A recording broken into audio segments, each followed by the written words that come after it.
Honorable Chief Minister Sri Revanth Reddy Garu, Mana Peddalu Sudarshan Reddy Garu, respected dignitaries on the dais, the senior officials of government, the industry leaders, the fellow members of CREDAI, members of the CREDAI Youth Wing, and our esteemed guests and media.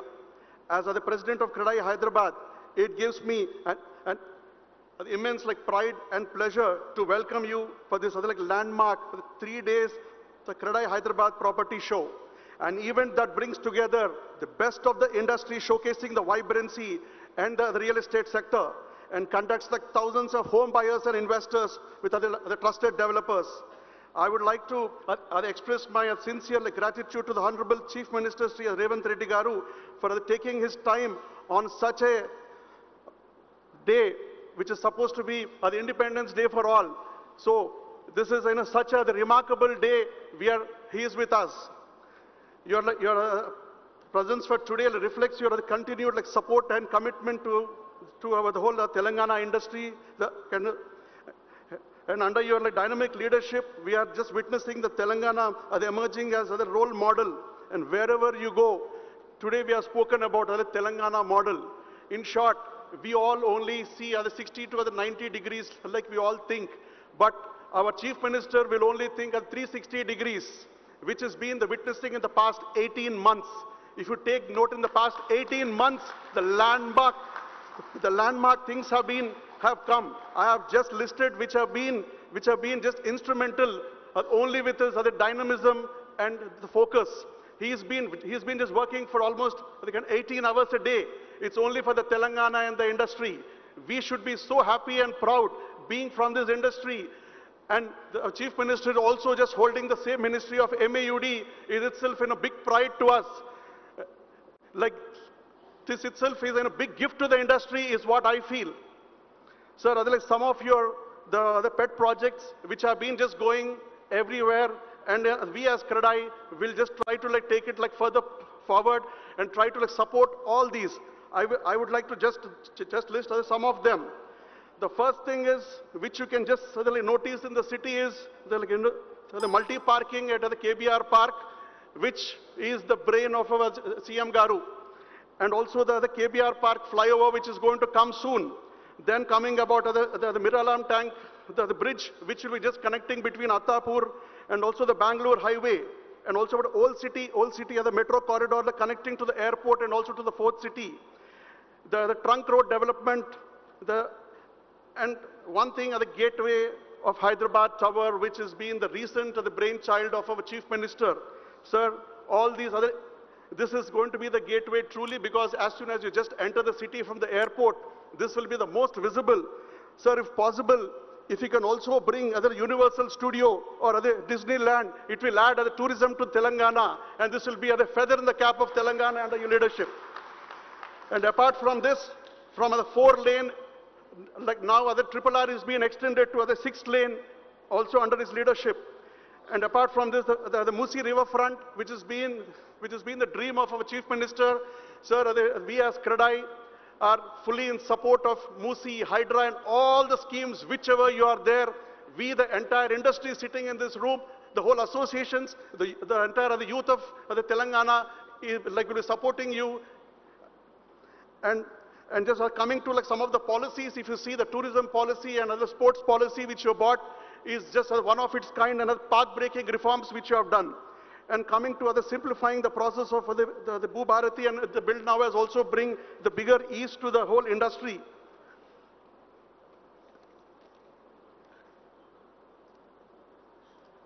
Sir, once again, my heartfelt thanks to Sri Revanth Reddy Garu for joining us today for his continued support to the real estate sector. We just look forward in working together to just make the Telangana the progressive, inclusive, investment-friendly state. And thank you, sir, for coming today.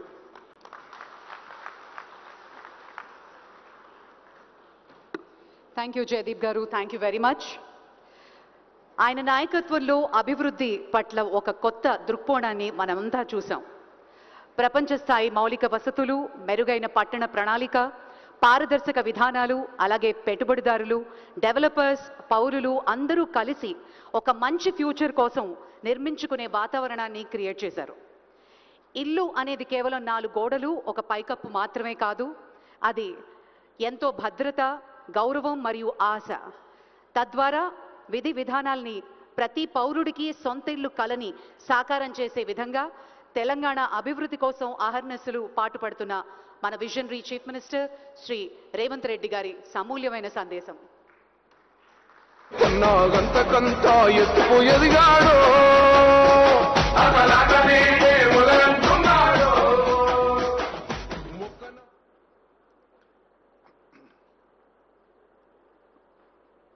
CREDAI Hyderabad property షోకి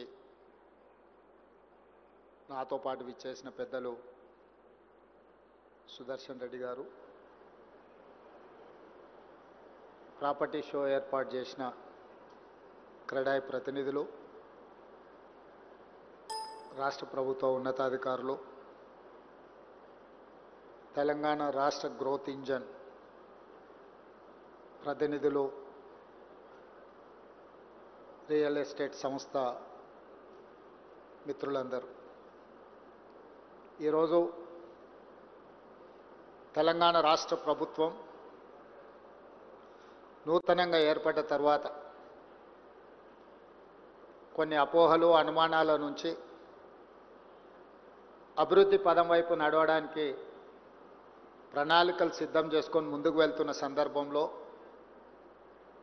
అపోహలను అన్నిటిని కూడా పటాపంచలు చేస్తూ CREDAI Hyderabad property show నిర్వహించి ఈ వేదిక మీద నుంచి అపోహలు సృష్టించడం ద్వారా అభివృద్ధిని అడ్డుకోవాలనుకుంటున్న వాళ్లకు కనువిప్పు కలిగించడానికి కార్యక్రమాన్ని ఏర్పాటు చేసి హైదరాబాద్ నగరం ప్రపంచ నగరాలతో ఏ విధంగా పోటీ పడుతుందో, ప్రపంచ దిగ్గజ నగరాలైన న్యూయార్క్, టోక్యో, సింగపూర్ లాంటి నగరాలతో హైదరాబాద్ నగరం ఏ విధంగా పోటీ పడబోతుందో ప్రపంచానికి వివరించడానికి ఏర్పాటు చేసిన నిర్వాహకులందరినీ కూడా మనస్ఫూర్తిగా నేను అభినందిస్తున్నా.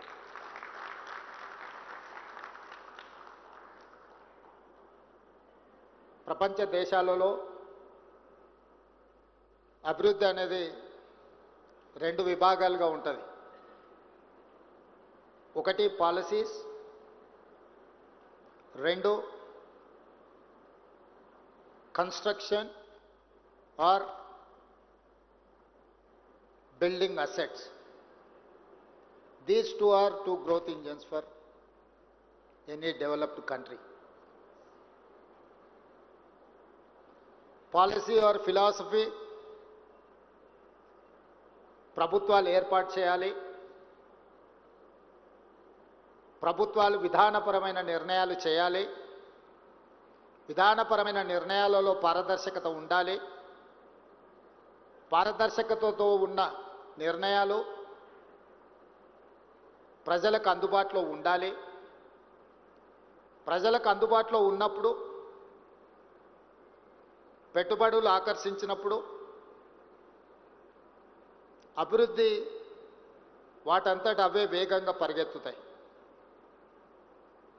ఈరోజు తెలంగాణ రాష్ట్రం హైదరాబాద్ నగరాన్ని ఉదాహరణగా తీసుకుంటే కులీ కుతుబ్ షాహీ నుంచి మొదలు పెడితే డాక్టర్ వైఎస్ రాజశేఖర రెడ్డి వరకు కులీ కుతుబ్ షాహీలు కావచ్చు, నిజాం సర్కార్ కావచ్చు,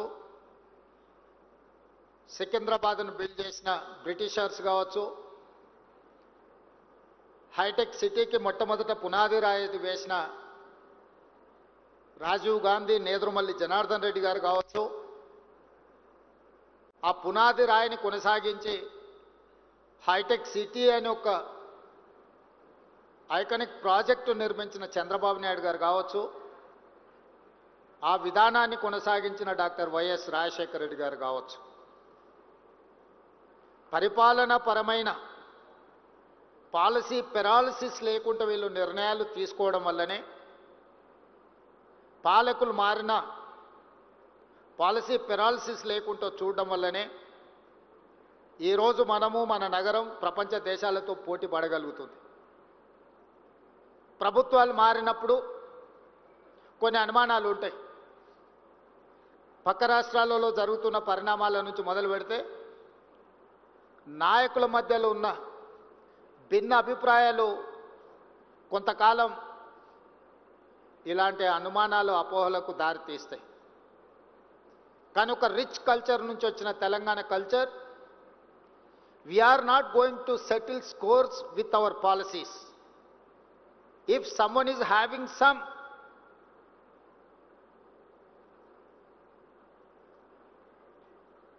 objection, vengeance or anything, I don't mind. If they wanted to settle scores with me personally, I don't mind. I'll take it up. At the same time, my government is not ready to take up with it the cost of my state growth, my state development. I'm there to support. I'm there to take a policy, transparent policy. I'm there to encourage investments. I'm there to support, protect your investment. At the same time, your profit also. మీ పెట్టుబడులకు రక్షణ కల్పించడమే కాదు, మీ పెట్టుబడులకు లాభాలు వచ్చే విధంగా మీ వ్యాపారాలను ప్రోత్సహించే బాధ్యత మా ప్రభుత్వానిది, నాది అని చెప్పి మీ అందరికీ ఈ వేదిక మీద నుంచి నేను విజ్ఞప్తి చేస్తున్నా. పొలిటికల్ పార్టీస్కి, పొలిటికల్ లీడర్స్కి they have their own interest, they have their own priorities. I don't say it is wrong. At the same time మీరందరూ అందులో పడి అలాంటి వాళ్ళు సృష్టించే అనుమానాలకు మీరు ఊతమిస్తే అది అంతిమంగా మీ వ్యాపారానికి తీరని నష్టం అవుతుంది. రాజకీయాలలో ఒకే కుర్చీకి పోటీ పడ్డప్పుడు కొన్ని ఉంటాయి. అదే కుర్చీలో కూర్చోవాలని 10 మంది అనుకున్నప్పుడు మిగతా 9 మంది నిరాశ చెందుతారు. అది కుటుంబానికి సంబంధించింది కావచ్చు, కులానికి సంబంధించింది కావచ్చు, ప్రాంతానికి సంబంధించింది కావచ్చు, వ్యక్తులకు సంబంధించింది కావచ్చు, ఉంటాయి ఇవన్నీ. కానీ మీరు వాళ్ళు సృష్టించే అపోహలకి లోనయ్యి మీరు వాటిని వేగంగా వ్యాపింపజేయడానికి ప్రయత్నం చేస్తే అది అంతిమంగా మీ అందరికీ, మనందరికీ, తెలంగాణ రాష్ట్రానికి, దేశ సంపద కూడా నష్టాన్ని చేకూరుస్తుంది. అలాంటి అపోహలు ఏమైనా ఉంటే తొలగించడానికే ఈరోజు ప్రత్యేకంగా సమయం తీసుకొని మీ దగ్గరికి నేను రావడం జరిగింది. ఇంకొక మాట కూడా చెప్పదలుచుకున్నా. ఇన్వెస్ట్మెంట్స్ కోసము రోడ్ షోలు United states of America, Singapore, Japan, south Korea, Dubai లాంటి నగరాలకు పర్యటన చేస్తున్న మేము, మీరు రండి మా రాష్ట్రంలో పెట్టుబడులు పెట్టండి, మా నగరాన్ని అభివృద్ధి చేయండి అని విదేశాలకు వెళ్ళి దావోస్ లాంటి వరల్డ్ ఎకనామిక్ ఫోరం మీద వెళ్ళి ఆహ్వానిస్తున్నప్పుడు నేను మిమ్మల్ని అడిగేది ఒకటే. ఇతర దేశాల నుంచి పెట్టుబడులను ఆహ్వానిస్తున్న మేము ఈ నగరంలో, ఈ రాష్ట్రంలో, ఈ దేశం అభివృద్ధి కోసం పాటుపడుతున్న మిమ్మల్ని ఎందుకు ప్రోత్సహించము? ఎవరినో వెళ్ళి ఎక్కడి నుంచో భాష రాని వాడిని, భావం తెలియని వాడిని, ఈ ప్రాంతంతో అనుబంధం లేని వాడిని మా నగరానికి వచ్చి పెట్టుబడులు పెట్టండి, మీకు అవకాశాలు కల్పిస్తామని చెప్తున్న మేము ఇక్కడనే పుట్టి, ఇక్కడనే పెరిగి మీ సంపదను మొత్తం ఈ జాతికి అంకితం చేసే మిమ్మల్ని ఎందుకు వదులుకుంటామని మీరు ఆలోచన చేస్తున్నారు? అంటే అపోహలు సృష్టించే వాళ్ళ ఆలోచనలతోని మీరు ప్రయాణం చేస్తే ఇలాంటి అపోహలు వస్తాయి. అందుకే మొట్టమొదటి ప్రాధాన్యత మీకే. మీరు పోటీ పడండి, పాలసీలు అడగండి, ఇంప్రూవ్మెంట్ ఎట్లా చేయాలో చెప్పండి, మీ అనుభవాన్ని మాతో పంచుకోండి. మన నగరాన్ని ఒక గొప్ప నగరంగా తీర్చిదిద్దుకుందాం. I may not satisfy as a individual or individuals. నేను ప్రతి వ్యక్తిని సంతోషపెట్టలేకపోవచ్చు. ప్రతి వ్యక్తి ఏదో ఒక అంశంతో నా దగ్గరకు వచ్చినప్పుడు వాళ్ళు అనుకున్న మేరకు నేను సహకరించకపోవచ్చు. దానికి నాకు పరిమితులు ఉండొచ్చు. నేను మధ్యతరగతి మనస్తత్వం ఉన్నవాడిని. నేను పెట్టుబడిదారుడు ఆలోచనలు ఉన్నోని కాదు. మధ్యతరగతి వాడికి సమాజం పట్ల భయం ఉంటుంది, సమాజం పట్ల గౌరవం ఉంటుంది, సమాజం ఏమనుకుంటుందని ఆలోచన చేస్తాడు. ఉన్నంతలో సర్దుకుపోదాం, దుప్పటి ఉన్నంతనే కాళ్ళు చాపుకుందామని ఒక ఆలోచన ఉంటుంది. నేను సగటు మధ్యతరగతి ఆలోచన ఉన్న ముఖ్యమంత్రినే తప్ప కొల్లగొట్టి నిర్మాణాలు చేసుకోవాలి, కొల్లగొట్టింది విదేశాలకు తరలించుకోవాలన్న గొప్ప మనసు, పెద్ద మనసు ఉన్నోని నేను కాదు. అందుకే కొంతమంది ఏదైనా ప్రపోజల్స్ వచ్చినప్పుడు I may not oblige your whatever, మీ మీ మీ యొక్క ప్రతిపాదన నేను ఆమోదించకపోవచ్చు. లేదా గతంలో మీరు ఏదైనా సూపర్ లగ్జరీస్ పొందిన వాటిని ఇప్పుడు నేను కొనసాగించకపోవచ్చు. దాంతో మీకు సహజంగా కోపం వస్తుంది. స్పెషల్ ప్రివిలేజ్ ఉన్న వాళ్ళకి, వైల్డ్ కార్డ్ ఎంట్రీ ఉన్న వాళ్ళకి ఒకవేళ సడన్గా అట్లాంటి వెసులుబాటు లేకపోతే న్యాచురల్గా వాళ్ళ కోపం ఉంటుంది. అరే మేము ఇప్పటి వరకు చాలా ప్లాటర్ తినేవాళ్ళం, ఇప్పుడు మేము కూడా అందరితో పాటు లైన్లో నిల్చోవాల్సి వస్తుందని. వాళ్ళని నేను నిజంగా వాళ్ళు నన్ను మన్నించాలి, ఎందుకంటే నేను ఎప్పటికీ మీకు ఆ రకంగా సహకరించను. కానీ పారదర్శకమైన పరిపాలన కోసం పాలసీలు చేయడానికి నాకు అభ్యంతరం లేదు. I can impress with policy, I can take the challenge. నేను ఓపెన్ మైండ్తో ఉన్నాను. మీరు పాలసీ ఏమైనా చెప్పండి, ప్రజలకు ఉపయోగపడేది, మీ రంగానికి ప్రయోజనం చేకూర్చేది, తద్వారా తెలంగాణ రాష్ట్రాన్ని అభివృద్ధి పదం వైపు నడిపించడానికి, హైదరాబాదు నగరాన్ని దేశంలోనే కాదు ప్రపంచంలోనే గొప్ప నగరంగా తీర్చిదిద్దడానికి మీ ఆలోచనలు పంచుకోండి నాతో. మీరు అందరు ప్రపంచాన్ని అంతా చూస్తున్నారు. నాకు 10 ఫ్యాక్టర్స్ ఉంటాయి, కానీ మీకు only 1 factor, that is construction, that is infrastructure. Mass development, trunk infrastructure ఎట్లా చేయాలి? ఈరోజు ఆనాడు చంద్రబాబు నాయుడు గారు, డాక్టర్ వైఎస్ రాజశేఖర రెడ్డి గారు హైటెక్ సిటీ, ఐటీ కంపెనీలతో పాటు ఔటర్ రింగ్ రోడ్, అంతర్జాతీయ ఎయిర్పోర్ట్ లాంటివి తీసుకురాకపోయి ఉంటే, ఈ ట్రంక్ ఇన్ఫ్రాస్ట్రక్చర్ డెవలప్ చేయకపోయి ఉంటే ఈరోజు ఇంత గొప్ప ప్రాపర్టీ షో మీరు చేసుకునే వాళ్ళ? ఆ రోజు ఆ విజన్ చేసినప్పుడు కూడా ఆ నాయకుల మీద కూడా అలిగేషన్స్ వచ్చిన, ఔటర్ రింగ్ రోడ్ అనుకొండలాగా మారింది అన్నోళ్ళు ఉండొచ్చు. హైటెక్ సిటీ పక్కన వాళ్ళకి కావాల్సిన వాళ్ళకు భూములు ఉన్నాయి, ఆ భూముల కోసమే హైటెక్ సిటీ కట్టిండని అనుమానాలు ఉండొచ్చు, అపోహలు సృష్టించి ఉండొచ్చు, కొంతమంది ఆలోచన చేసి ఉండొచ్చు. ఎక్కడ ఏ డెవలప్మెంట్ చేసినా ఎవరికో ఒకరికి డెఫినెట్గా బెనిఫిట్ అవుద్ది. ఇప్పుడు నేను ఫ్యూచర్ సిటీని, భారత్ ఫ్యూచర్ సిటీని ఒక కాలుష్యమైన నగరంగా మార్చాలనుకుంటున్నప్పుడు ఆ కాలుష్యాన్ని తొలగించి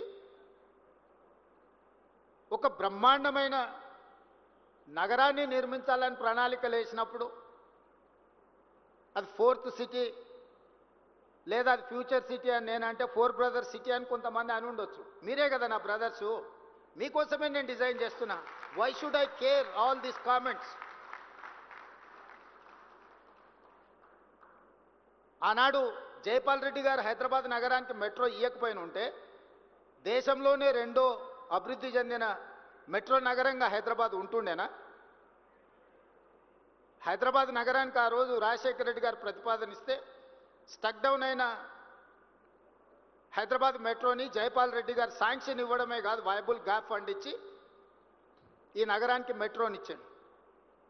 మరి ఆ తర్వాత మెట్రో విస్తరించకపోవడం వల్ల ఈరోజు 9వ ప్లేసుకు పోయినాం.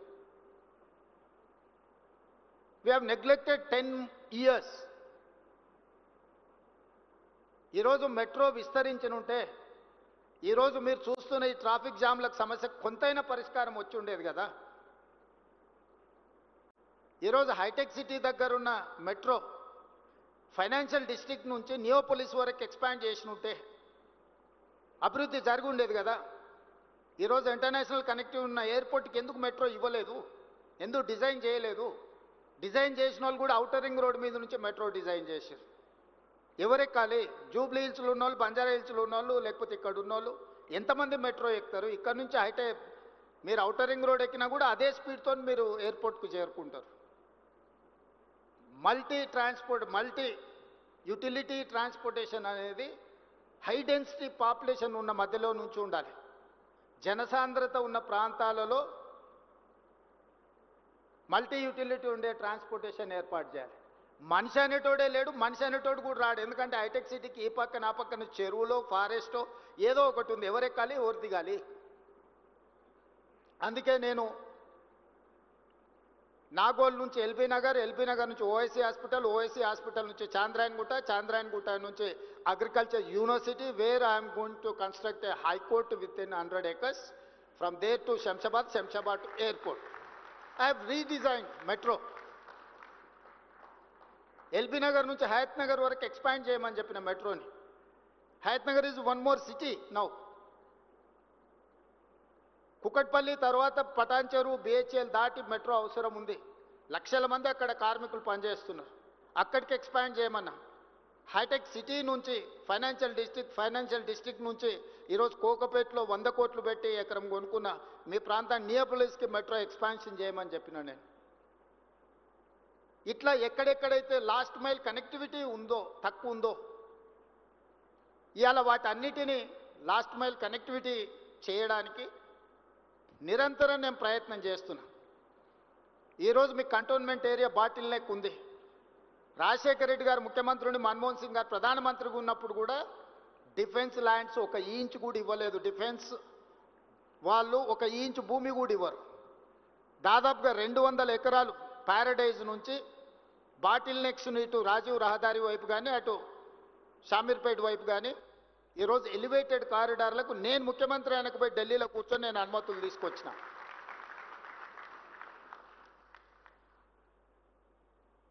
ఇవన్నీ కూడా మన నగరం యొక్క ప్రతిష్ట పెంచడానికి. ఈరోజు షామీర్పేట వరకు మెట్రో, ఈరోజు మేడ్చల్ వరకు మెట్రో ఎక్స్పాన్షన్కి మనం ప్రతిపాదనలు ఇచ్చినాం. షామీర్పేట, మేడ్చల్ కూడా ఈరోజు ఒక నగరం స్థాయిలో విస్తరించినాయి. వీటన్నిటిని మనం అభివృద్ధి చేసుకోవాలంటే సంకల్పం ఉండాలి, ప్రణాళిక ఉండాలి, దాంతోపాటు ప్రయత్నం ఉండాలి. అప్పుడప్పుడు లెక్కలేస్తుంటారు, 1వసారి 2వసారి 3వసారి అరాజ్ బారినట్టు ఢిల్లీ పోయిండని.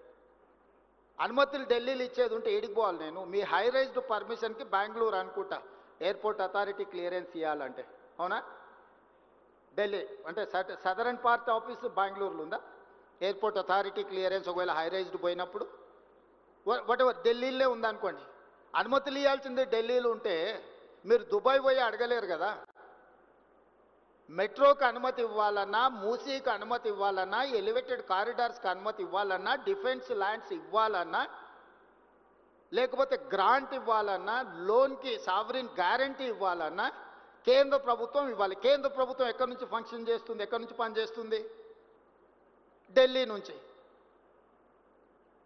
భారత రాజ్యాంగం రాసేటప్పుడే state subject, central subject, concurrence list అని 3 రకాలుగా పరిపాలనకు వెసులుబాటు ఇచ్చారు. 1 రాష్ట్రమే నిర్ణయాలు తీసుకోవచ్చు, 2 కేంద్రమే తీసుకుంటే like railway, like airport authority or otherwise telecom ఇట్లాంటివి ఉంటే, కొన్ని రాష్ట్రం కేంద్రం కలిసి వ్యవసాయము, విద్య ఇట్లాంటివి రాష్ట్రం కేంద్రం కలిసి నిర్ణయాలు తీసుకొని ఉంటాయి. మరి వాళ్ళందరినీ కలిసి ప్రయత్నం చేస్తుంటే ఢిల్లీలో మాకు పెద్ద బంగ్లా ఇచ్చిండ్రు ముఖ్యమంత్రికి. ఢిల్లీలో బంగ్లా ఎందుకు ఇచ్చిండ్రు? ఢిల్లీలో వచ్చి 4 రోజులు ఉండి, నెలకు 4 రోజులు ఢిల్లీలో ఉండి అన్ని శాఖల అనుమతులు తీసుకొని పోవడానికి ఢిల్లీలో ముఖ్యమంత్రి గారికి బంగ్లా ఇచ్చిండ్రు. దాన్ని ఫామ్ హౌస్ లాగా వాడుకొని దావతులు చేసుకోనికి ఇయ్యలే. దాన్ని సద్వినియోగం చేస్తున్నా. ఈరోజు కేంద్రం నుంచి నేను తీసుకొచ్చిన అనుమతులు మీరు లిస్టు తీసుకోండి. ఎప్పుడైనా అసెంబ్లీలో లిస్ట్ అంతా పెడతా నేను. గతంలో పాలకులు కాళేశ్వరం కార్పొరేషన్ పేరు మీద 1 lakh crores ఆల్మోస్ట్ ఖర్చు పెట్టి దాంట్లో ఒక 70,000 కోట్లు మీరందరు వ్యాపారంలో ఉన్నారు కాబట్టి మీతో పంచుకుంటున్నా. 12 years టైంకి 11.5% రేట్ ఆఫ్ ఇంట్రెస్ట్లో అప్పులు తీసుకొచ్చి, అసలు ఎవరైనా మన సొంత వ్యాపారం అయితే 11.5% at the rate of 11.5% per annum మనం అప్పులు తెస్తామా? 12 సంవత్సరాల పరిమితికి లోబడి 3 సంవత్సరాలు ఆల్రెడీ అయిపోయింది. ఇప్పుడు 9 ఏళ్ళల్లో నేను వచ్చిన 20 నెలల్లో 29,000 కోట్లు నేను అప్పు కట్టిన కాళేశ్వరానికి. కాళేశ్వరంలో ₹1 నేను ఖర్చు పెడితే నాకు 42 పైసలు రిటర్న్ వస్తుంది. BC ratio, cost benefit ratio చూస్తే ₹1 నేను విద్యుత్కు ఇతర ప్రాజెక్ట్ కాస్ట్కి క్యాపెక్స్ మీద నేను కట్టే ఇంట్రెస్ట్ లెక్కేస్తే ₹1 నేను పెట్టుబడి పెడితే నాకు 42 పైసలు వస్తుంది. నేను 50 సార్లు పోయి మోడీ గారిని కలిసిన ప్రతిసారి నాకు డెట్ రీస్ట్రక్చర్ కావాలి, నువ్వు దివాలా తీసినోనికి డెట్ రీస్ట్రక్చర్ ఇస్తావు, ఎన్సీఎల్టీ పోయినోనికి డెట్ రీస్ట్రక్చర్ ఇస్తావు, నేను ఆన్ టైం కడతా అంటే నాకు డెట్ రీస్ట్రక్చర్ ఎందుకు అని ప్రధానమంత్రి గారితో 10 సార్లు మాట్లాడి మొన్న 26,000 కోట్ల రూపాయలని 35 సంవత్సరాలకు రీస్ట్రక్చర్ చేయించి 7.5% రేట్ ఆఫ్ ఇంట్రెస్ట్కు నేను ఢిల్లీ నుంచి సాధించి వచ్చిన. This is what my capability. That is their capability at the cost of 11.5% interest and 12 years moratorium. Whereas I have requested Prime Minister of India, I have taken permission, they have instructed to financial institutions, 26,000 crores first phase lo 35 years కోసము 7.5% rate of ఇంట్రెస్ట్కు తగ్గించి ఇచ్చారు. నాకు ఎంత ఆర్థిక వెసులుబాటు వచ్చింది, ఇది నా ఇంటికేం రాదే, రాష్ట్ర ప్రజలకు ప్రయోజనం. అట్లా 2 లక్షల కోట్ల గురించి నేను అడుగుతున్న కేంద్ర ప్రభుత్వాన్ని 35-40 సంవత్సరాల పీరియడ్కు 7.5%కు తగ్గించండి, నాకు ఇది లయబిలిటీ అయిపోయింది, ఈ లయబిలిటీ నేను మొయ్యలేను, ఇది ప్రజల సొమ్ము, ప్రజలకు అన్యాయం చేస్తే కుదరదు అని డెట్ రీస్ట్రక్చర్ కోసం నేను ప్రయత్నం చేస్తున్నా. మీరు వ్యాపారంలో మీకు బ్యాంకు లోన్లు మిత్తిలు మీ అప్పులు మీ నెత్తి మీద ఉంటే మీరు వ్యాపారంలో రాణించగలరా? మరి రాష్ట్రాన్ని వెల్ఫేర్ అండ్ డెవలప్మెంట్ స్టేట్ చేయాలంటే నాకు ఇవన్నీ చేయాల్సిన అవసరం ఉంది కదా. ఇవాళ నాకు మెట్రో ఫర్దర్ ఎక్స్పాన్షన్ కావాలంటే కేంద్ర ప్రభుత్వం ఇవ్వాలి. ఇవాళ మొత్తం తెలంగాణలో ఒకే ఒక ఎయిర్పోర్ట్ ఉంది, శంషాబాద్. మీరు ఆంధ్రప్రదేశ్లో ఉండి 6-7 ఉన్నాయి, తిరుపతిలో ఉన్నాయి, రాజమండ్రిలో ఉంది, కడపలో ఉంది, విజయవాడలో ఉంది, విశాఖపట్నంలో ఉంది, ఎన్నున్నాయో 6-7 ఎయిర్పోర్ట్లు ఉన్నాయి. మహారాష్ట్రలో ఒక 40 ఎయిర్పోర్ట్లు ఉన్నాయి. ఏ చిన్న రాష్ట్రానికి వెళ్ళినా 5-6 ఎయిర్పోర్ట్లు ఉన్నాయి. మరి మేధావులు 80,000 పుస్తకాలు చదివిన వాళ్ళకు తెలంగాణకు 2వ ఎయిర్పోర్ట్ ఉండాలన్న ఆలోచన కూడా రాలేదు. 2వ ఎయిర్పోర్ట్ అవసరం లేదా మిత్రులారా, మీరు చెప్పండి. నేను వచ్చిన తర్వాత అందుకే ఢిల్లీలో పోయి ఏవియేషన్ మినిస్టర్ని ప్రైమ్ మినిస్టర్ని కలిసి 2 అదనంగా ఎయిర్పోర్ట్లకు అనుమతులు తెచ్చిన, ఒకటి వరంగల్, 2వది ఆదిలాబాద్. ఒకప్పుడు ఇతర రాష్ట్రాల నుంచి వచ్చేటోళ్ళు రైల్వే స్టేషన్కు మీ ఇల్లు ఎంత దూరం, మీ ఆఫీస్ ఎంత దూరం అని అడిగేటోళ్ళు. సొంత రాష్ట్రంలో గ్రామాల నుంచి వచ్చేటోళ్ళు బస్ స్టాండ్కు మీ ఇల్లు ఎంత దూరము, మీ ఆఫీస్ ఎంత దూరం అని అడిగేటోళ్ళు. ఇవాళ ఇతర దేశాల నుంచి వచ్చేటోళ్ళు ఏమడుగుతారు, ఎయిర్పోర్ట్ నుంచి ఎంత దూరం ఉంది మీ ఇండస్ట్రియల్ హబ్ కానీ మీ కార్పొరేట్ ఆఫీస్ కానీ ఎయిర్పోర్ట్ నుంచి ఎంత టైం పడుతుంది రీచ్ అవ్వడానికి అని అడుగుతారు. మరి అట్లాంటి ఎయిర్పోర్ట్లు తెలంగాణకు అడిషనల్గా ఉండాల్సిన అవసరం లేదా? అనుమతులు తేవాల్సిన అవసరం లేదా? దానికి అవసరమైన నిధులు కేంద్ర ప్రభుత్వం నుంచి తెచ్చుకోవాల్సిన అవసరం లేదా? ఎయిర్పోర్ట్ వస్తే విమానం వచ్చి మా ఇంట్లో ఆగుద్దా? ఎయిర్పోర్ట్ వస్తే దాంతోపాటు మీకే అభివృద్ధి వస్తుంది, మీ ఇన్వెస్ట్మెంట్స్ పెంచుకోవడానికి ఉంది. Tier 2, Tier 3 సిటీస్ కూడా డెవలప్ అవ్వడానికి అవకాశం ఉంది. ఇండస్ట్రియల్ గ్రోత్ వస్తే ఆటోమేటిక్గా ఆదాయం పెరగడానికి అవకాశం ఉంది. మీరు ఎక్కడనో ఎత్తుకుంటూ పోయి పెట్టుబడులు పెట్టేది ఎందుకు? మీ పెట్టుబడులు ఇక్కడ పెడితే మీ పెట్టుబడులే 2 ఆదాయాన్ని తెచ్చిపెడతాయి కదా. దానికోసమే కదా ఈరోజు మెట్రో అనుమతులు అడిగినా, ఎయిర్పోర్ట్ అనుమతులు అడిగినా, రీజనల్ రింగ్ రోడ్ అనుమతులు అడిగినా, రీజనల్ రింగ్ రైల్ అనుమతులు అడిగినా. ల్యాండ్ లాక్ స్టేట్, మనకు పోర్టు లేదు. ఈ దేశంలో అన్ని రాష్ట్రాలకు దాదాపు ఏదో రకంగా పోర్టులు ఉన్నాయి. మీకు ఏ వైపు నుంచి వెళ్ళినా కూడా నాట్ లెస్ దాన్ 300 కిలోమీటర్స్ మీరు ఎక్కడికి చేరలేరు. అందుకోసం మనకు ఇండస్ట్రియలైజేషన్ ఆగిపోయింది. ఆటోమొబైల్ ఇండస్ట్రీ రమ్మంటే పోర్ట్ ఎంత దూరం ఉందని అడుగుతున్నారు. జపాన్లో మేము ఎవరితో మాట్లాడినా, టయోటా, హోండా, ఏ కంపెనీతో మాట్లాడినా వాళ్ళు పోర్ట్ కనెక్టివిటీ అడుగుతున్నారు. ఇవాళ అందుకే ఒక ఔటర్ రింగ్ రోడ్ 160 కిలోమీటర్స్ నిర్మాణం జరిగితేనే ఈరోజు 3 లక్షల కోట్ల ఆదాయానికి తెలంగాణ రాష్ట్రం పెరిగింది. అందుకే కేంద్ర ప్రభుత్వంతో మాట్లాడి ఆగిపోయిన regional ring road 360 kilometre regional ring రోడ్తో పాటు all along with regional ring road, regional ring rail కూడా మనం ఈరోజు ప్లాన్ చేసుకున్నాం. కేంద్ర ప్రభుత్వం అనుమతి ఇచ్చింది.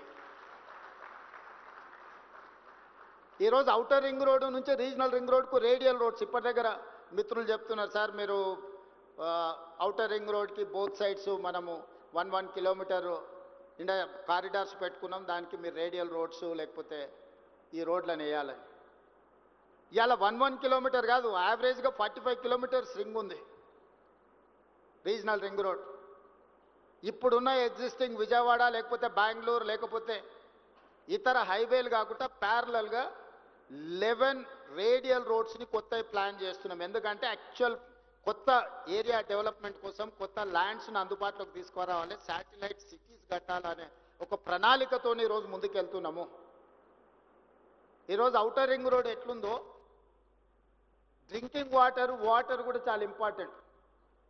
అందుకే రింగ్ బండ్ కడుతున్నాం. గోదావరి నుంచి ఒకవేళ ప్రాబ్లం వస్తే కృష్ణాను సప్లిమెంట్ చేయడానికి, కృష్ణా నుంచి ప్రాబ్లం వస్తే గోదావరి నుంచి సప్లిమెంట్ చేయడానికి, just like outer ring road ఈరోజు వాటర్ పైప్ లైన్ కూడా రింగ్ బండ్ కడుతున్నాం. ఎక్కడి నుంచి ఎక్కడైనా వాటర్ కనెక్టివిటీని, డ్రింకింగ్ వాటర్ కనెక్టివిటీని, అది సింగూరు కావచ్చు, మంజరా కావచ్చు, గోదావరి కావచ్చు, లేకపోతే కృష్ణా కావచ్చు, లేకపోతే హిమాయత్ సాగర్, ఉస్మాన్ సాగర్ నుంచి వచ్చే డ్రింకింగ్ వాటర్ కావచ్చు. ఈరోజు డ్రింకింగ్ వాటర్ కనెక్టివిటీ ఉండకుండా, వాటర్ కనెక్టివిటీ లేకుండా, రోడ్ కనెక్టివిటీ లేకుండా, ఎలక్ట్రిసిటీ కనెక్టివిటీ లేకుండా మీ ఇన్ఫ్రాస్ట్రక్చర్ డెవలప్ అవుద్దా? మరి ఇవి చేయాలంటే నేను 400 kV, ఇప్పుడు కొత్తగా 800 kV సబ్స్టేషన్స్ కూడా వస్తున్నాయి అల్ట్రా మోడర్న్. ఈరోజు మీకు పవర్ కనెక్షన్ ఇవ్వాలన్నా, వాటర్ కనెక్షన్ ఇవ్వాలన్నా, రోడ్ కనెక్టివిటీ డెవలప్ చేయాలా, డ్రైనేజ్ కనెక్టివిటీ డెవలప్ చేయాలి అని అంటే ఇన్ఫ్రాస్ట్రక్చర్ మీద ఫోకస్ పెట్టాలి. ఈరోజు రీజనల్ రింగ్ రోడ్తో పాటు, రీజనల్ రింగ్ రైల్తో పాటు future city to Amaravati, Amaravati to Bandar port, 8 lane express హైవేతో పాటు రైల్వే కనెక్టివిటీ చేసి బోత్ సైడ్ ఇండస్ట్రియల్ కారిడార్ని ఈరోజు ప్రపోజల్స్ గవర్నమెంట్ ఆఫ్ ఇండియాకి ఇచ్చినాం. తొందరలో అది అనుమతి రాబోతుంది. సో పోర్ట్ అనే ప్రాబ్లాన్ని పర్మనెంట్గా ఈరోజు Hyderabad Vijayawada near about 300 kilometers ఉంది. కానీ ఇప్పుడు మేము డెడికేటెడ్ గ్రీన్ఫీల్డ్ హైవే ఇస్తే 220 kilometers విజయవాడ వస్తుంది. 70 kilometers మీకు ప్రయాణం తగ్గితే ఎంత ప్రయోజనం ఉంటుందో ఒక్కసారి ఆలోచన చేయండి. ఈరోజు ఈ ప్రణాళికలన్నీ ఈరోజు తెలంగాణ రైజింగ్ 2047 ఒక విజన్ డాక్యుమెంట్ కోసం చేస్తున్నాం. December 9th we are going to dedicate that vision document. అందులో 3 తెలంగాణని 3 verticals కింద డివైడ్ చేస్తున్నాం. Outer ring road inside is core urban region, outer ring road outside to regional ring road inside semi urban, regional ring road to Telangana corridor rural. The core urban region service sector, semi-urban region industrial sector, outer RRR నుంచి outside వచ్చే agriculture sector. Simple గా Telangana map తీసి ఇట్లా ముందర పెట్టుకుంటే మీకు circles clear గా ఉంటుంది. కోర్ అర్బన్ రీజియన్ లో సర్వీస్ సెక్టర్ ఉంటుంది, సెమీ అర్బన్ రీజియన్ లో ఇండస్ట్రియల్ సెక్టర్ ఉంటుంది, రిమైనింగ్ సెక్టర్ రూరల్ సెక్టర్ లో అగ్రికల్చర్ ఉంటుంది. జస్ట్ మీ పాలసీ డాక్యుమెంట్ ఇట్లా ఓపెన్ చేస్తే ఈ దేశంలోనే మొదటిసారి ఒక స్టేట్ మొత్తానికి ఒక పాలసీ. మీరు మాస్టర్ ప్లాన్ చూస్తే గ్రేటర్ హైదరాబాద్కో హెచ్ఎండిఏకో మాస్టర్ ప్లాన్ ఉంటుంది. తెలంగాణ కోసమే మెగా మాస్టర్ ప్లాన్ డిజైన్ చేసుకుంటున్నాం. ఎక్కడ ఏ సెక్టర్ రావాలి, ఎక్కడ ఏం డెవలప్మెంట్ ఉండాలి, ట్రంక్ ఇన్ఫ్రాస్ట్రక్చర్ గవర్నమెంట్ ఎట్లా డెవలప్ చేయాలనుకుంటుంది, ఆ ట్రంక్ ఇన్ఫ్రాస్ట్రక్చర్ బేసిస్ మీద మీరు మీ ప్రణాళికలు సిద్ధం చేసుకోవచ్చు అనేది మా ఆలోచన. ఇవన్నీ అమలు చేసే క్రమంలో ఎక్కడైనా డీవియేషన్స్ ఆర్ వయలేషన్స్ ఉన్నప్పుడు నియంత్రించడానికి కొన్ని కొత్త సంస్థలు మేము తీసుకొచ్చినాం. హైడ్రా అందులో భాగమే. ఈరోజు మీకు రోడ్ల మీద నీళ్లు వస్తున్నాయి. ఎందుకు వస్తున్నాయి మీరు ఎప్పుడైనా అంచనా వేయండి? నీళ్లు నిలవాల్సిన చెరువులు మనమే గుంజుకుంటుమి, నీళ్లు ప్రవహించాల్సిన నాలల్ని మనమే ఆక్రమించుకుంటుమి. మరి నీళ్లు ఉండాల్సిన ప్లేస్కి మనం పోతే మనం ఉండాల్సిన ప్లేస్లకు నీళ్లు వచ్చినాయి. మన కాలనీలకు మన ఇంట్లోకి నీళ్లు వస్తున్నాయంటే మనమే కారణం. ఎవరు కారణము? 2000 చెరువులు ఇప్పుడు 450కి పడిపోయినాయి ఔటర్ రింగ్ రోడ్ ఇన్సైడ్. ఆ చెరువులను వీలైనంత మేరకు పునరుద్ధరించాలనుకుంటున్నాం. పునరుద్ధరించేటప్పుడు తెలిసి తెలియని అమాయకులు కొంతమంది కొంత సమస్య వస్తుంది, ఇబ్బందులు జరుగుతాయి. యుద్ధం వచ్చినప్పుడు సైనికులు ఒక్కరే చచ్చిపోరు, అక్కడక్కడ అమాయకులు కూడా చచ్చిపోతుంటారు యుద్ధంలో. మీరు అందరూ చూస్తారు కదా. మనం కూడా ఈ ప్రకృతిని, క్లౌడ్ బస్ట్ని, ఈ ప్రకృతి విపరీతాలు ఈరోజు చూస్తున్నారు. ఒక్కొక్క రాష్ట్రంలో ఎంతమంది కొట్టుకొని పోయి చచ్చిపోయినారు.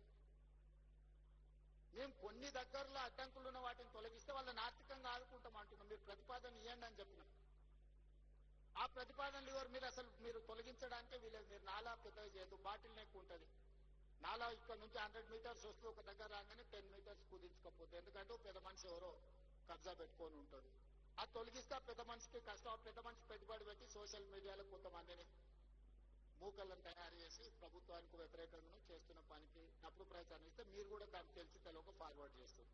అది శివరాకరికి మళ్ళీ మీ వైపే వచ్చి మీకే తగులుకుంటుంది అది. దానివల్ల నాకేముంటుంది, ఒక నాలా ఎంక్రోచ్ అయినా ఎంక్రోచ్మెంట్ తొలగిస్తే యాజ్ ఏ చీఫ్ మినిస్టర్ నాకేమన్నా వస్తుందా, నాకేమన్నా ప్రయోజనం ఉందా? ఒక చెరువును పునరుద్ధరిస్తే బతుకమ్మ కుంట పునరుద్ధరించిన నేనే స్విమ్మింగ్ పూల్ గా వాడుకోను కదా దాన్ని.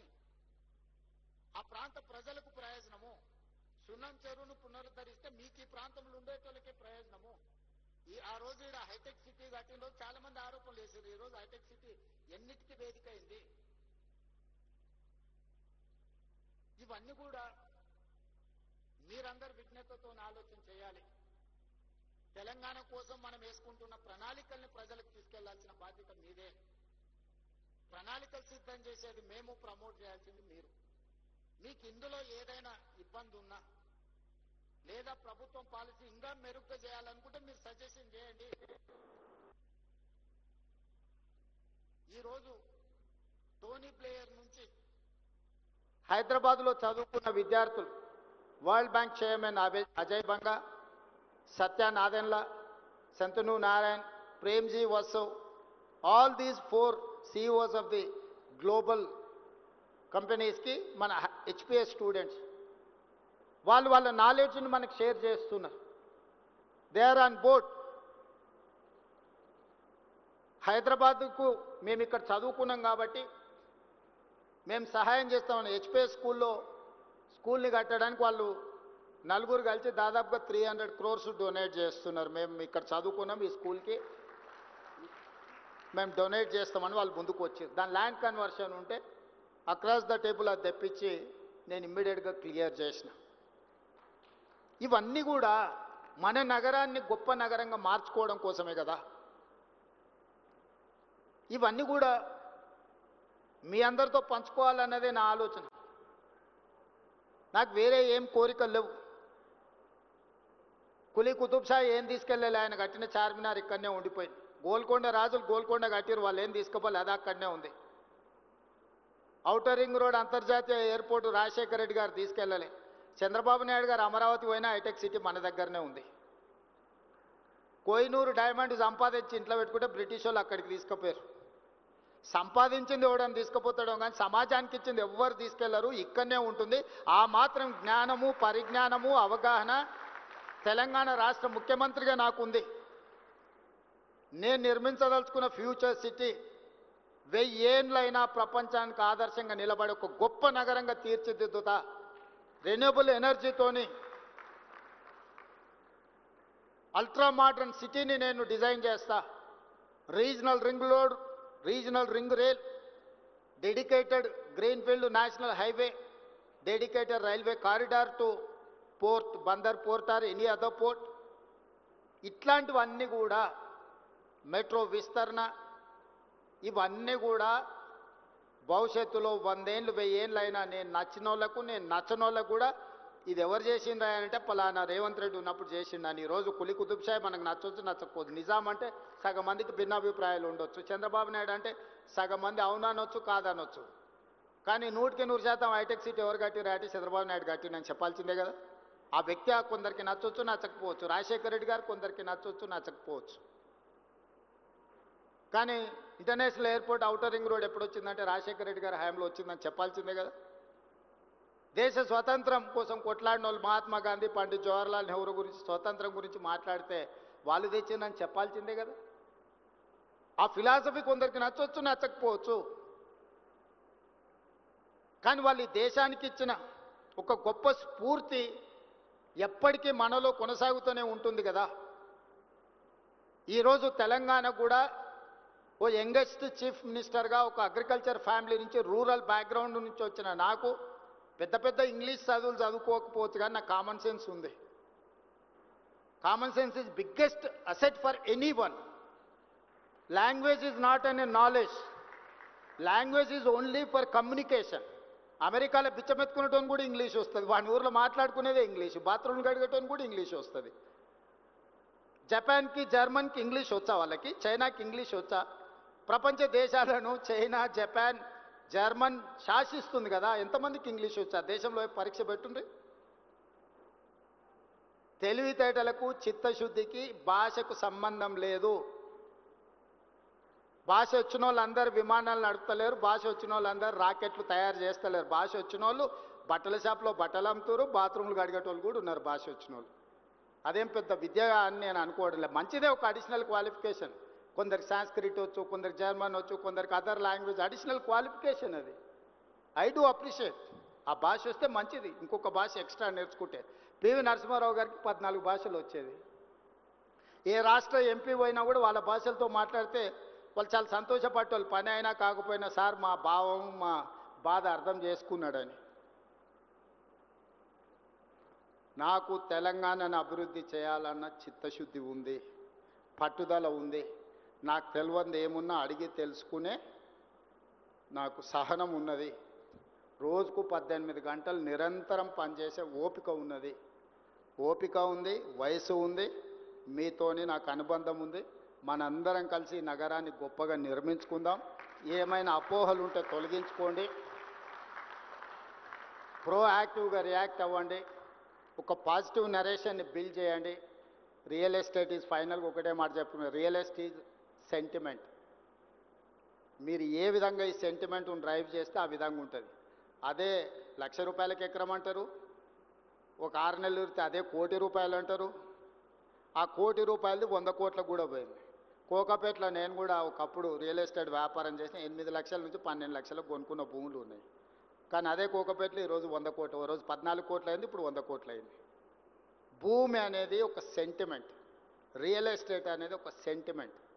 ఆ సెంటిమెంట్ను మీరు ఎంత పాజిటివ్గా ముందుకు తీసుకెళ్తే మీకు అంత ప్రయోజనం ఉంటుంది. తెలంగాణను ఒక సెంటిమెంట్ హబ్గా, తెలంగాణను ఒక డెవలప్మెంట్ హబ్గా. Telangana means business.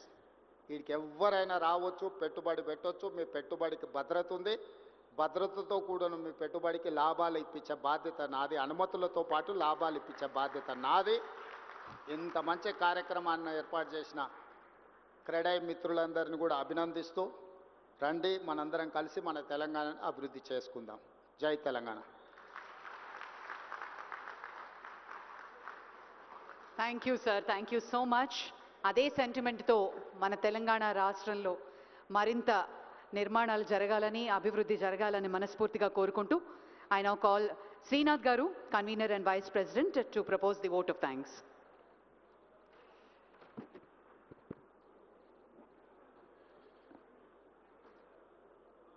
అందరికీ నమస్కారం. వెళ్ళి పిలవగానే నేను వస్తాను అని చెప్పి ఇవాళ స్వాతంత్ర దినోత్సవం అయినా ఖిల్లా మీద జెండా ఎగరేసి మనందరి కోసం సమయాన్ని వీలు చూసుకుని వచ్చినటువంటి ముఖ్యమంత్రి వర్యులు, స్ఫూర్తి ప్రదాత, నిత్య శోధకుడు, సాధకుడు మన అన్న రేవంత్ అన్నకి మనసా వాచా కర్మణ క్రెడై నూతన కార్యవర్గ సభ్యులందరి తరపున కృతజ్ఞతలు తెలియజేస్తున్నాను. అన్న మాటల్లో ఎంతో నిజం ఉంది, అన్న మాటల్లో ఆవేదన ఉంది. కులం, మతం, ప్రాంతం, వర్ణం, వర్గం దేనికి అతీతంగా ఎక్కడెక్కడి నుంచో వచ్చి ఇక్కడ సెటిల్ అయి ప్రతి ఒక్కరూ మనమందరం ఒకటైన భావనను తీసుకొచ్చినటువంటి భాగ్యనగరాన్ని ఎవరన్నా అపోహలతో మాట్లాడితే దానిని పటాపంచలు చేయాల్సినటువంటి బాధ్యత మనదే. ఆ పటాపంచలు చేయకపోతే అది మిమ్మల్నే తుదముట్టిస్తుంది అన్న మాటని అన్న పదే పదే పదే పదే మనకు తెలియజేస్తున్నారు. అందులోని నిజాన్ని మనం తెలియజేసుకోవాల్సినటువంటి అవసరం ఉంది. వారు ఎప్పుడో చేసినటువంటి, నిన్న చేసిన విషయాన్ని ఇవాళ మర్చిపోయేటువంటి వారు ఉన్న ఈ రోజుల్లో ఎప్పుడో జరిగినటువంటి హైటెక్ సిటీ నిర్మాణం చేసినటువంటి జనార్దన్ రెడ్డి గారిని గుర్తు చేసుకుంటారు, చంద్రబాబు నాయుడు గారిని గుర్తు చేసుకుంటారు, రాజశేఖర రెడ్డి గారిని గుర్తు చేసుకుంటారు, జైపాల్ రెడ్డి గారిని గుర్తు చేసుకుంటారు, పివి నరసింహారావు గారిని గుర్తు చేసుకుంటారు. ప్రతి ఒక్కరిని గుర్తు చేసుకునేటువంటి విఘ్నత ఆయనది. అటువంటి మనిషి చెప్పే మాటల్లోని నిజాన్ని మనం గ్రహించాలి. స్పష్టంగా మనం అందరం ఒక్కటే, మీకు ఒక్కటే బాధ్యత, నాకు 10 బాధ్యతలని అన్న చెప్పాడు. నిజమే, మనకు ఒక్క బాధ్యత. వారు చెప్పే ప్రతి ఒక్క స్ఫూర్తిదాయకమైనటువంటి విషయాలను అర్థం చేసుకుని కొత్త నగరాన్ని నిర్మిస్తున్నానంటే మనం తోడుందాం. డ్రగ్స్ మహమ్మారిని ఉక్కు పాదంతో అణిచివేస్తాను అని చెబితే తెలంగాణ పోలీసు, యావత్ తెలంగాణ పోలీసు కూడా చాలా కృషి చేస్తుంటే తెలంగాణ పోలీసు అందరికి కూడా సోదరుల్లాగా మనం తోడుందాం. మూసీ నగరాన్ని, మూసీ వైపు వెళ్ళటానికి, మూసీ పేరు ఉచ్చరించడానికి భయపడి బాధపడేటువంటి మనుషులున్న రోజుల్లో మూసీ చుట్టూతో తిరగండి, మూసీని మార్చండి, మన బతుకులు మనం మార్చుకుందాం అని చెబుతున్నటువంటి అన్న మాటల్లోని సత్యాన్ని గ్రహించండి. ఆయనకి వయస్సు ఉంది, ఆయనకి ఏజ్ ఉంది, ఆయనకి ఆలోచన ఉంది, ఆయన చేయగలిగినటువంటి దమ్ము ఉంది. పట్టుకుంటే వదలడు, పట్టిన దాన్ని వదలడు. అటువంటి రేవంత్ అన్నకి మనందరం కూడా స్ఫూర్తి ప్రదాతలుగా ఉండి ఇంత మంచి కార్యక్రమాన్ని ఇలా జరగడానికి ఇది చేసినటువంటి క్రెడాయ్ ఎంసీ సభ్యులందరికీ, వారి యొక్క కార్యవర్గానికి, మాణిక్యరాజు గారికి, వచ్చినటువంటి ఇలంబర్తి గారికి, శ్రీదేవి గారికి, మన మన్సూర్ గారికి, నా సోదరుడు రోహిణ్ రెడ్డి గారికి, ప్రతి నారెట్కో నుంచి వచ్చినటువంటి సభ్యులందరికీ కూడా మనస్ఫూర్తిగా కృతజ్ఞతలు తెలియజేస్తున్నాను. ఇంతింతై ఒటుడింతై అన్నట్టుగా ఎదిగి, అంచెలంచెలుగా ఎదిగి, కొండారెడ్డిపల్లి నుంచి కంచి గాలి గోపురవంతుడి శిఖరాగ్ర సమానమైనటువంటి ముఖ్యమంత్రి స్థాయిని అధిరోహించిన ఆయన మన కోసం వచ్చి నేను మీకున్నాను అని చెప్పిన ఈ భరోసా మనొక్కరిది కాదు, ఇంటి పెద్ద పాత్ర పోషించేటువంటి ప్రతి ఒక్క బిల్డర్కి కూడా ధైర్యాన్ని కలిగించాడు, ఆయన స్ఫూర్తిని కలిగించాడు. ప్రతి ఒక్కరూ వేల వేల హర్షాతిరేకాలతో అన్నకి ఒక్కసారి ధన్యవాదాలు తెలియజేయండి. ఆయన చెప్పిన రామరాజ్యం రావాలని వారికి మా అందరి తరపున ఒక రాములి వారి చిన్న చిరు కానుక తీసుకోవాలని చెప్పి అన్నని కృతజ్ఞతగా కోరుకుంటున్నాను.